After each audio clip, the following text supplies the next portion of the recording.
Hi there, and welcome to the AnitaCHAT podcast. I'm your host, Anita Rombo, and this is the podcast for growth-oriented women to have authentic, real talk. Nothing is off the table here, but as an intuitive self-relationship coach, you'll find the content gravitates towards mindset, intentional action, spirituality, and all things wellness. So if you're ready to learn, laugh, show up, and glow up to be the best version of yourself, grab your favorite bevy, settle in, and we've got lots to chat about. Hello, my dear friends, and welcome to another episode of AnitaCHAT. Did you know that success is 80% mindset and 20% strategy? As people that want to continually grow and evolve, we have dreams, goals, and vision, and we can take steps towards making them come true. For example, we can take a course, get a degree, read a book, or find a way to get some knowledge to learn the hows behind making it come true. But the how, my friends, is the easy part. If the only thing between us and our dreams was a book or a course, we'd be all living the life. The difference between whether your dream, goal, and vision becomes a reality lies in your thoughts. And that's why this chat is so important. If you couldn't tell from the intro, I'm passionate about mindset. In fact, mindset, along with intentional action and spirituality, is what I have coined the transformation trifecta, and are the pillars of my life and this podcast. As a psychology major and a former healthcare professional, I've always been fascinated with the way our minds work and how it impacts us as multifaceted dimensional beings. You've probably heard me mention mindset shifts quite a bit in prior chats. And my friend, there is nothing I want more for all of us than making our dreams come true. So if our thoughts or mindset may be standing in the way, let's unpack that a bit more. Mindset can be defined simply as a person's way of thinking and their opinions. Our thoughts are so important because, as a person I really respect, Mike Dooley says, thoughts become things. So what I mean by that is our thoughts become our beliefs. They dictate how we act and how we interpret and internalize the world around us. Although our thoughts are an internal process, it acts as a gateway that shapes the external world around us. And that's why manifestation is based on first creating internal shifts in our thoughts and energy. So when it comes to mindset, you may be familiar with the popular terms growth mindset and fixed mindset. And if not, no worries. I'm going to review them at a high level now. The term growth mindset was coined by the famous psychologist Carol Dweck. Growth mindset is the belief that with effort, say through learning and practice, people can improve their intelligence and skill. Fixed mindset, on the other hand, assumes that your intelligence and skill level are set or predetermined. The way we think about a challenge can make a big difference in how we get through it. Someone with a growth mindset would rise or accept the challenge because they know they can learn from it. They will put in the work and effort to try to figure things out. They won't be afraid to ask for help because that will assist in their learning. Whether or not they successfully master the challenge, these people will prioritize the learning from the challenge. A person with a fixed mindset, on the other hand, in the same situation would avoid the situation if possible because their potential inability to rise to the challenge would be an affront to their intelligence. They would not ask questions or seek assistance because that would be a sign of weakness. The person with a fixed mindset would be worried about being judged. They'd be more concerned about getting to the outcome and getting to the outcome successfully than the learning that comes along the journey. Now, when it comes to fixed and growth mindsets, I think as humans, based on my own personal experiences and as a coach, we tend to be a mixture of both growth and fixed mindsets. Meaning, even if you are a growth-minded individual, there might still be areas in your life where we think something is as good as it's going to get, whether it be in terms of our performance or in terms of a tangible outcome.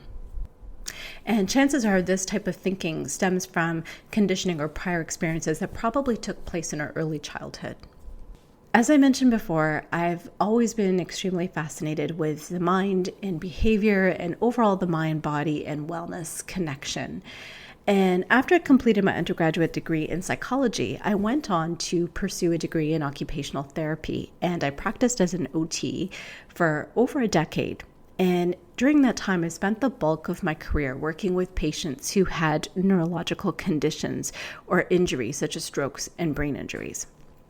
And this population was so fascinating to me because it was remarkable to see the brain's capability to rewire itself, a concept known as neuroplasticity.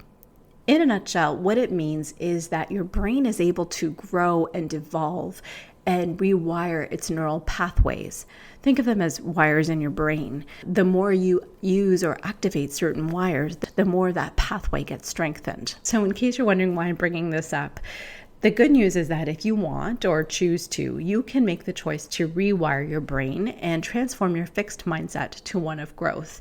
And remember that mindset is responsible for 80% of your success. Now, I'm also guessing that if you're a podcast listener in general and tuning into this chat in particular, that you're likely a growth-oriented person because by definition, the fixed mindset person is not too keen on learning new things. But having said that, recall what I said, that even a growth-minded person can have fixed mindsets in certain areas of their life. And so if there's some areas of your life where you are feeling blocked, here are some techniques or strategies you can use to push past them. And of course, if you need any help, I'm happy to work through this with you as a coach and offer free 30-minute calls where we can explore this together.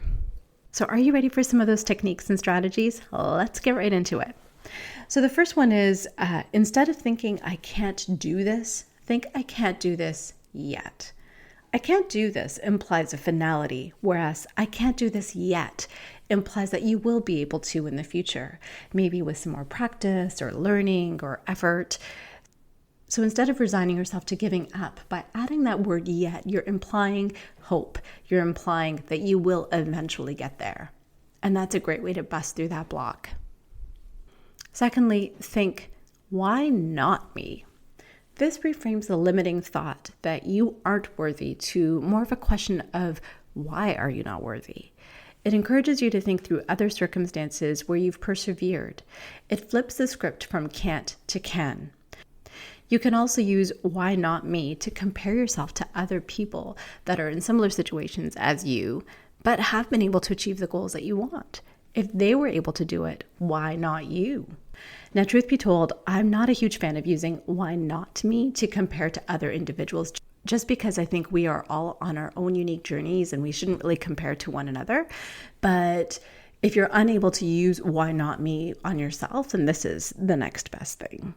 The third thing I want you to take away from this is I am not my results. So repeat after me. I am not my results. What this means is whether you quote unquote fail or quote unquote succeed has nothing to do with who you are as a person.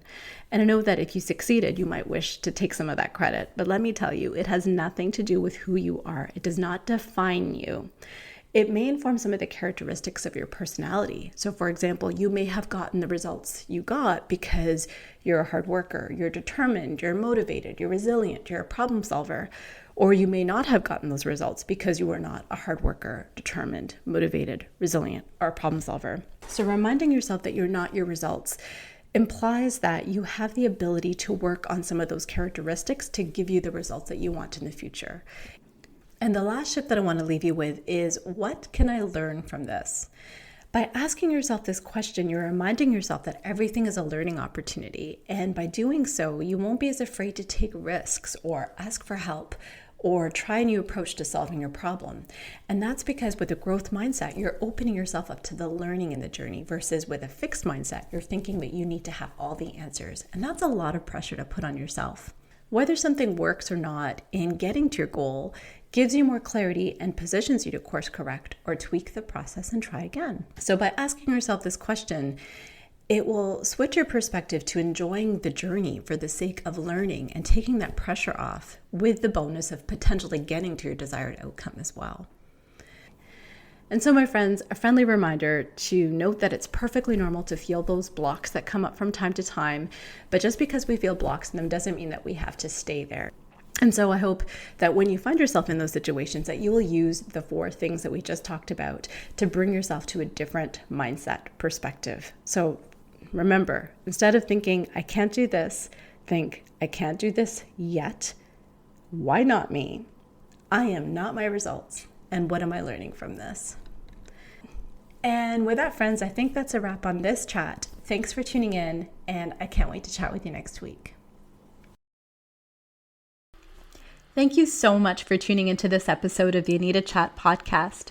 If you haven't taken a minute to leave a review, I would absolutely love to hear from you. All you need to do is to search for the show, click your star rating, and type in a few words. Also, if there's a specific topic you'd like to see covered in this podcast, if you'd like me to be your coach, or if you want to just chat, feel free to send me an email or shoot me a message through my IG, which you'll find in the show notes. The show notes will also contain any links to the freebies that were referenced in this episode. Until next time, friends, it's been great chatting with you.